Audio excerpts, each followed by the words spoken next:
గలతీయులకు రాసిన 2వ అధ్యాయము.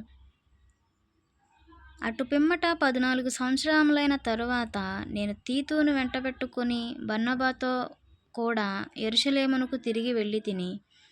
దేవదర్శన ప్రకారమే వెళ్ళితిని. మరియు నా ప్రయాసము వ్యర్థమవునేమో లేక వ్యర్థమై పోయినదేమో అని నేను అన్యజనులలో ప్రకటించుచున్న సువార్తను వారికిని ప్రత్యేకముగా ఎన్నికైన వారికిని విశదపరచితిని. అయినను నాతో కూడానున్న తీతు గ్రీసు దేశస్థుడైనను అతడు సున్నతి పొందుటకు బలవంత పెట్టబడలేదు.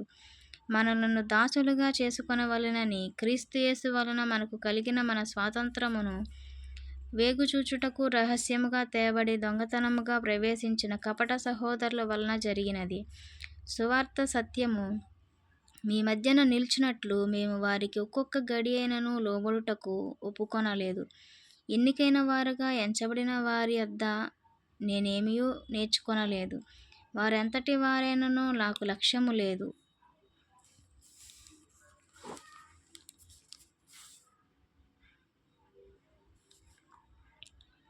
నరుని వేషము చూడడు.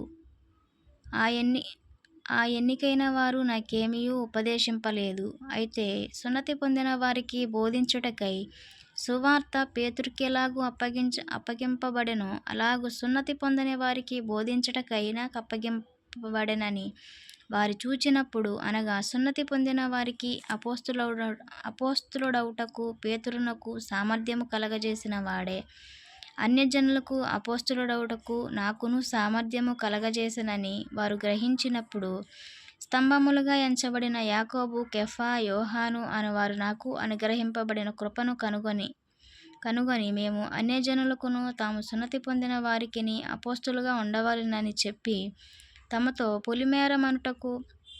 తమతో పాలివారమనుటకు సూచనగా నాకున్న బర్నబాకును కుడి చేతినికిచ్చిరి. మేము బీదలను జ్ఞాపకము చేసుకొనవలెనని మాత్రమే వారు కోరిరి. అలాగు చేయుటకు నేనును ఆసక్తి కలిగి ఉంటిని. అయితే కేఫా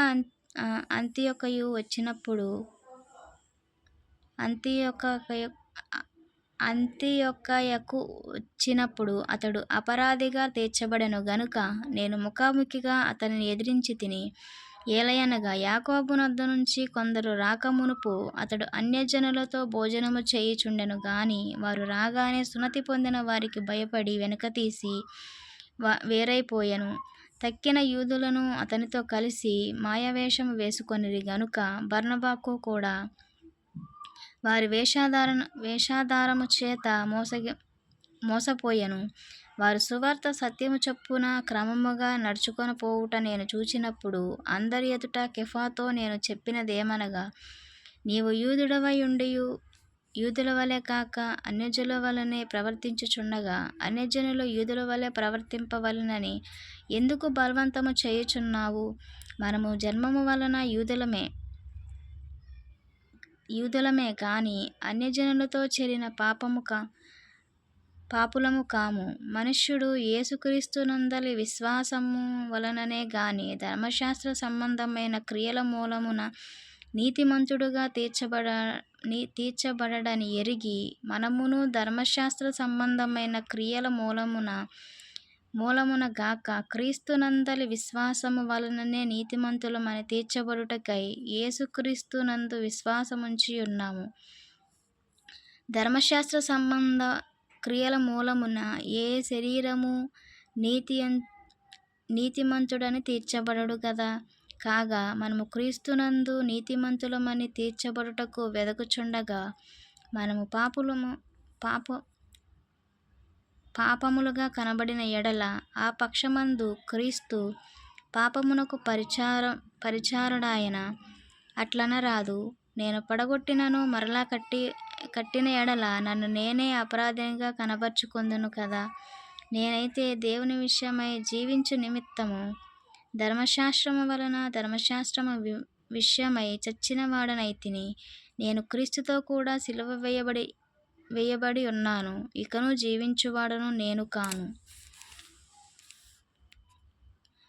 క్రీస్తే నాయందు జీవించుచున్నాడు. నేనిప్పుడు శరీరమందు జీవించుచున్న జీవితము నన్ను ప్రేమించి నా కొరకు తను తాను అప్పగించుకొనిన దేవుని కుమారుని యందలి విశ్వాసము వలన జీవించుచున్నాను. నేను దేవుని కృపను నిరర్థకము చేయను. నీతి ధర్మశాస్త్రము వలనైతే ఆ పక్షమందు క్రీస్తు చనిపోయినది నిష్ప్రయోజనమే.